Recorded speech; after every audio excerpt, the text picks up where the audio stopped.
What would you do if you suddenly wake up in a different place and a different time?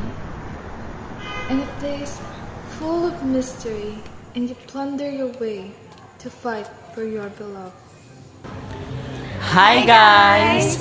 So for today's video, sasamahan nyo kami papunta sa pinaka-bore na subject, which is the Rizal. Yeah, sinabi mo pa, nakaka-boring talaga, nakakaantong. Yeah, bakit nga ba ito sinama sa curriculum natin? Yeah. It's so boring, like, duh. Tara na nga! Let's go! Let's go!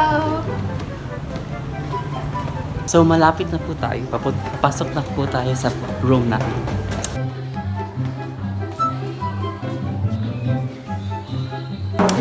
Say hi guys! Hi!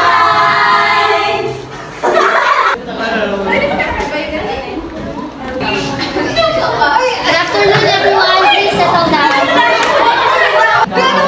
Yes, Natahimik kayo, mag-please ako. Natahimik naman pala eh. Okay, get your books and open the file that I sent to you for our lesson for today.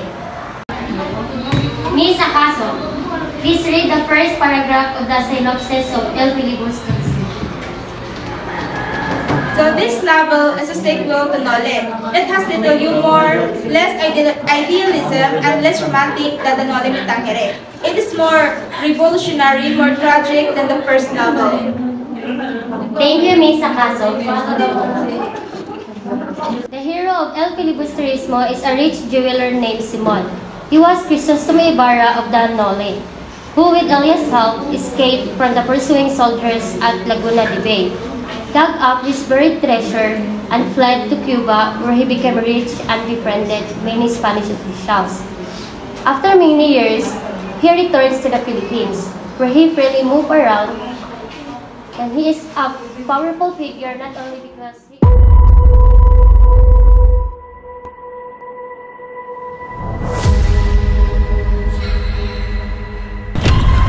Mga pangarap, mga liwanag at dilim. Sa kapanahunan ng kadiliman, marahil ay maraming nagdurusa, maraming nagtatahimik, ngunit napapahamak. Oo, naninirahang takot at naghihinagpis.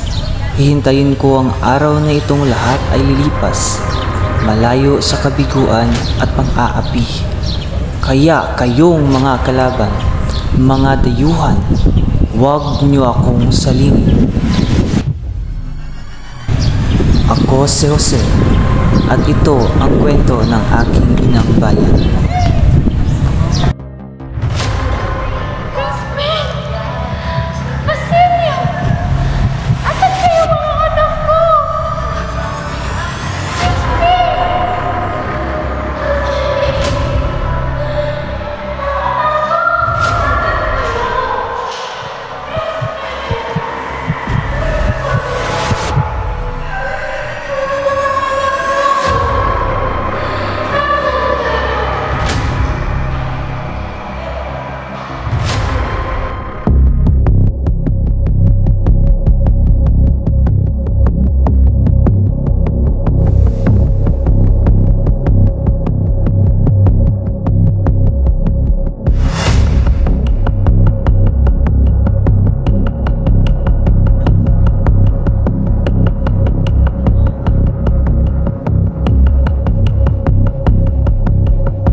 Anak ka nga talaga ni Rafael Ibarra. Pareho kayong mapagmataas. Walang duda na pareho kayo nagsinapit. Hindi na ako makapaghintay na makita ang iyong bangkay na nagpalutang-lutang sa dagat, kagaya ng iyong ama. Huwag na huwag mo amakin ang aking ama. Dahil kung titimbangin, kayong mga praile, mas masahol pa kayo kaysa sa Diablo.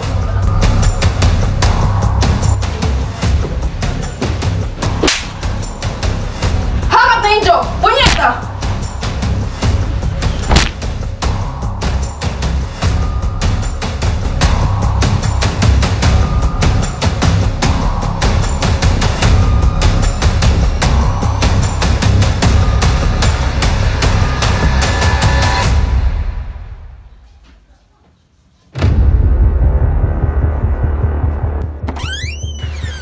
Don Crisostomo Ibarra, Don Jesus Ibarra, gumising ka. Nakikilala kita. Oo, ako nga. Ako si Elias. Ano ginagawa mo rito? Itatakas kita, Don Jesus Ibarra. Halika na.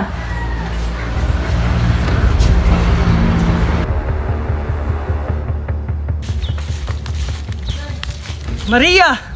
Maria Clara! Binibini, si Ginoong Crisostomo Ibarra. Siya nga! Ibarra! Paano ka nakatakas? Tinulungan ako ni Elias na makatakas. Kumusta ka, mahal ko? Ayokong makasal kay Alfonso, ngunit mapilit si Ama. Ikaw lang ang tangi kong mahal, Crisostomo. Hihintayin kita. Ayokong makasal ka sa iba. Antayin mo lang na matapos ang gulong to. At pangako, babalikan kita.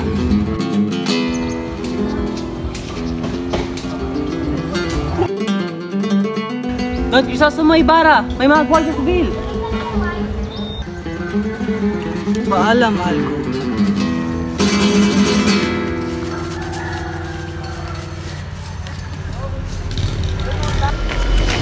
Ayun sila!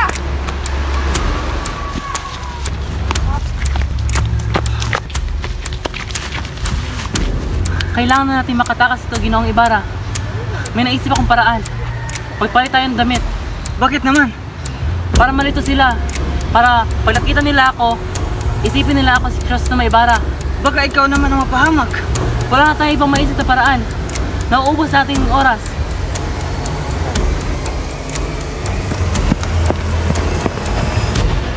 Habulin na dalawang yon!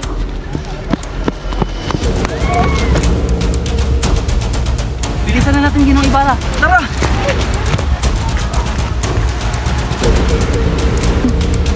Ayun! Si Senyor Ibarra, papunta sa bangka!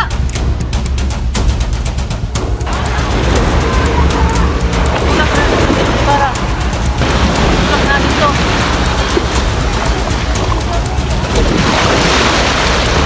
Sumakay ka na sa bangka, Ginoong Ibarra. Napagtawa ka sila yung paluwa para di ka nila makita. Teka, paano ka, Elias? Huwag mo na akong rahalin pa. Kahit anong nangyari, huwag mo akong lalabas. Mag-iingat ka, Elias. Oo, ako na bahala sa sarili ko. Kahit anong nangyari, huwag mo akong lalabas.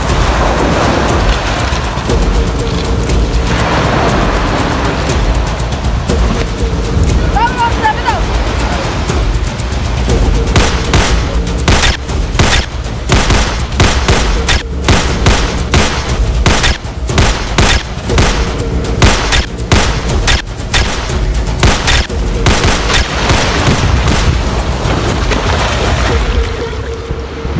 Akala mo siguro hindi kami asintado, Senyor Ibarra?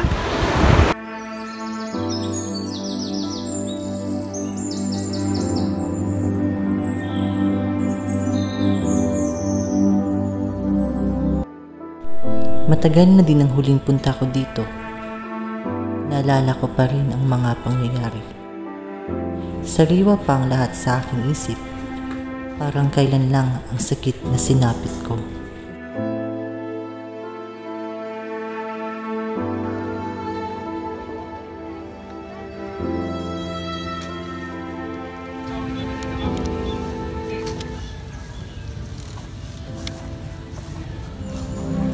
Ginoo, maaari ko ba kayong tulungan? Ano ang ginagawa mo sa gubat na ito? Itong iyo pong may gugulita, nakaraan na po 13 taon, dito mismo sa puwak na ito, una tayo nagkakilala. At kung di po ako nagkakamali, Ikaw ang unang taong nagbigay sa akin ng pakikiraman. At sino ako sa tingin mo? Isang taong ipinalagay kong dakila. Isang taong alam ng lahat, maliban sa akin ay patay na. ang kamatayan ay labis kong dinamdam. Isang napakalaking lihim ang iyong nalaman. Isang lihim na pwede mo ikapahamak. Di mo ba naisip yun? Sa iyong nalaman, pwede kang masawi sa aking kamay. Totoong naparito ako, 13 taon na ang nakakaraan. Upang dakilain ang nag-iisa kong kaibigan na nilaan ang kanyang buhay. Upang ipaglaban ang mga Pilipino laban sa mga mapang-api.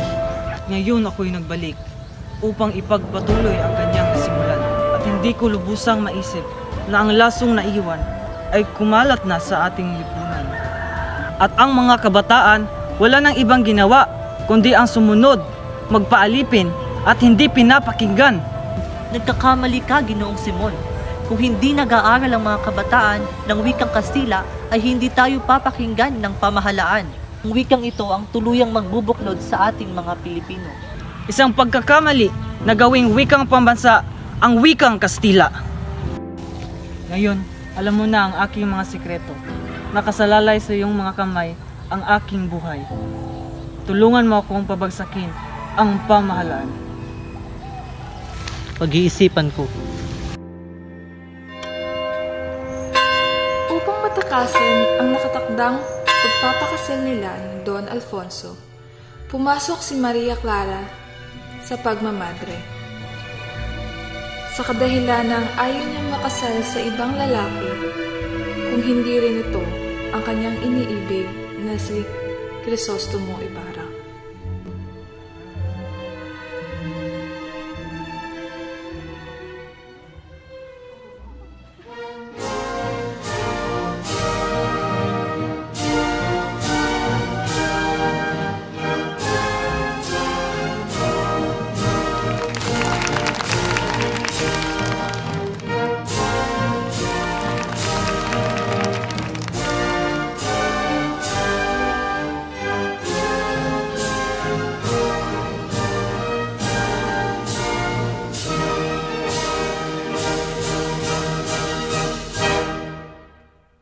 Pagkaraan ng 2 oras ay sasabog na ang ilawan ni Simon. Dadanak ng dugo. Pudyat na nagsimula ng himagsikan. Panginoon, ano na nga ba ang bukas ng bayang ito?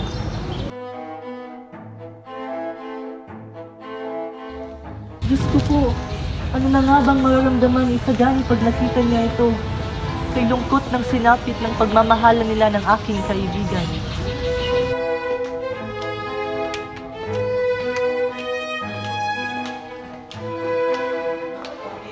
Huwag kang mag-alala, Basilio. Huwag kang mag-alala. Tiyak na maayos din ang lahat. Oh, Sagani! Saan ka pupunta? Pupuntahan ko si Paulita. Kailangan ko siya makita ngayon. Sandali. Huwag ka nang tumuloy. Ngunit, baka ito na ang huli namin pag-uusap. Huwag ka nang tumuloy roon. Makinig kang mabuti. May dinamitang sasabog doon. Anumang oras mula ngayon. Kaya utang na loob. Huwag ka nang tumuloy pa. Ngunit, iba na siya bukas. Isagani! Binalaan na kita, kaibigan. Sana'y nakinig ka na lang sa akin. Pagpalain ka nawa ng Panginoong may kapal. Mag-iingat ka, kaibigan. Ganda naman ng plan niya. Maraming salamat. Ngunit, sigurado ka bang ang mga kumain? Salamat sa iyong alok. Pero may mahalaga talaga akong gagawin na hindi pwedeng ipagpaliban. Pasensya na. Sige, mauuna na ako. Salamat, Ginoong Simon.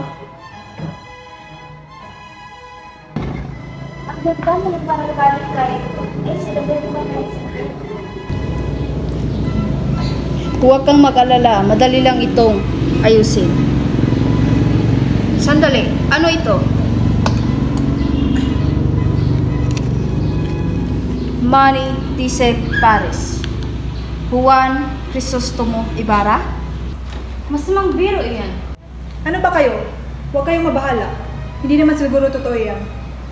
Ngunit ito'y galing sa isang taong matagal ng patay. Tunay ngang masamang biro ito. Ngunit sulat kamay ito ni Crisostomo Ibarra. Hindi kaya't gusto niya tayong patayin? Huwag niyo nang alalahanin iyan. Ituloy ang kasiyahan. Padre Irene, pakitaas ang mitya na lampara. Isagani? Hoy! Magnanakaw!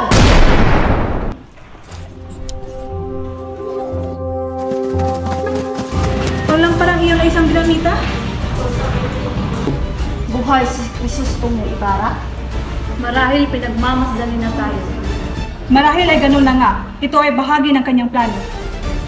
Ngunit, paano siyang nabuhay? Ano ugnayan ni Simon na nagbigay niya ng parang iyon? Alam ko na. Si Simon ay si Crisostomo Ibarra. Simon, isang taksil. Hanapin at hulihin ang Simon na yan. Senyor Simon, masamang balita. Hindi natuloy ang pagsabog. Bakit? Si Sagani itinapon ng lampara sa ilog. Sige, tumakbo ka na. Pero, Iligtas mo yung sarili.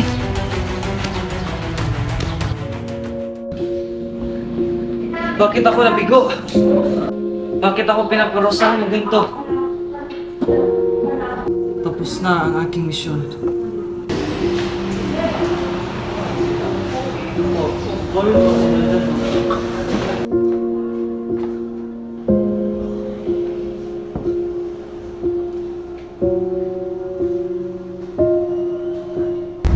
Senyor Simon! Diyos ko! Sandali, tawag ako ng doktor. Huwag na kayo mag-alala, Padre. Nangyari na ang nangyari. Gumagabi na. Nais ko sana sabihin sa iyo ang aking sikreto. Hindi ako makinig sa iyo, Senyor Simon. Totoo naman pong may Diyos na gumagabay sa atin, hindi po ba? Opo, Senyor Simon. At ang Diyos ang tumutulong sa atin kapag wala tayong mapuntahan. Padre, tulungan niyo po ako. Ayokong mamatay na may dalang kasamaan. Nais kong umpisa sa iyo, Padre. Hindi ako makinig sa iyo, Senyor Simon. Linano ko po ang lahat ng ito dahil galit na galit ako sa mundo noon. Bumalik ako upang maghiganti sa mga taong umapi sa akin. Diyos ko, patawarin ka sana ng Panginoon. Anak, lagi mong tatandaan na ang buhay ay hindi palaging masaya. Minsan, kailangan din nating makaranas ng sakit upang tayo'y matuto. Tandaan mo na walang mabuting may dudulot ang paghihiganti. Magdudulot lamang ito ng panibagong kasamaan. Hindi ko lang po maintindihan, Padre. Bakit ako ang pinaparusahan? Hindi ka niya pinaparusahan. Iyan ay pagsubok lamang na kaya mong lampasan. Hindi ka niya bibigyan ng pagsubok na hindi mo kayang labanan. Naiintindihan ng Diyos na ikay naipit namin sa puot at galit ng iyong puso. Kung bakit mo nagawa ang ganitong mga bagay, lagi mong tatandaan na palaging meron kang tututunan sa buhay. At ang pangyayari sa mga plano mo ay ginusto ng Diyos na hindi niya ito isakatuparan dahil alam niya na ito ay mali. Maraming salamat, Padre. Ngayon, mamamatay na ako ng mapayapa.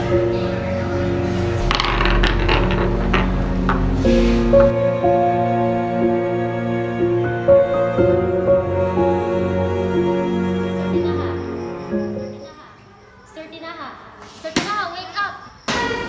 Why are you sleeping in my class? I'm so sorry, Ma'am. That is so disrespectful. Did you know that this is the most important part of the novel? Okay, that's all for today. Class dismissed.